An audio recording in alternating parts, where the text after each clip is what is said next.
జై భీమ్. మోస్ట్ అందరికి ఆకలి అవుతుంది, నాకు డౌట్ అయింది. నాకైతే అవుతాం. జై భీమ్. ఇట్లా అవకాశం ఇచ్చిన దొడ్డుపల్లి గ్రామస్తులకి విశేషమైన మా ఊరికి వచ్చిన, నేను కూడా టీవీలో తన స్పీచ్ వింటా ఉంటాను, శ్రవణ్ కుమార్ గారిది. నేను youngest judge in Andhra.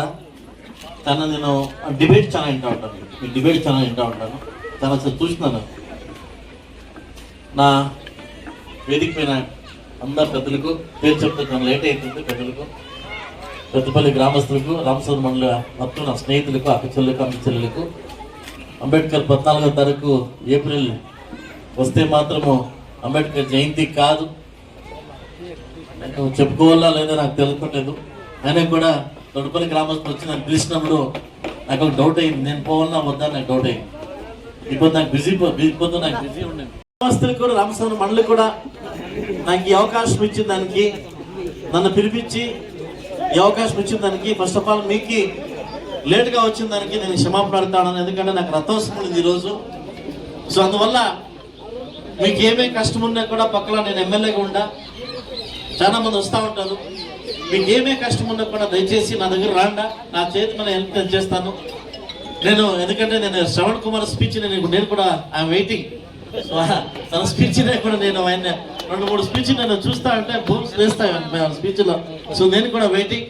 So చాలా దూరం ఇంకా వచ్చిన ఈ అభిమాని అంటే మన శ్రవణ్ కుమార్ గారికి చాలా కిలోమీటర్ ఇంకా వచ్చిన నేను కలులాడ కాలేదు, ఈ రోజే కలుస్తాను. దయచేసి అంతా రామసముద్రం మండలంలో ఏమో దొడ్డుపల్లి గ్రామస్తులకు నమస్కరిస్తూ నేను ఎప్పుడు మీ పక్కన ఉంటా.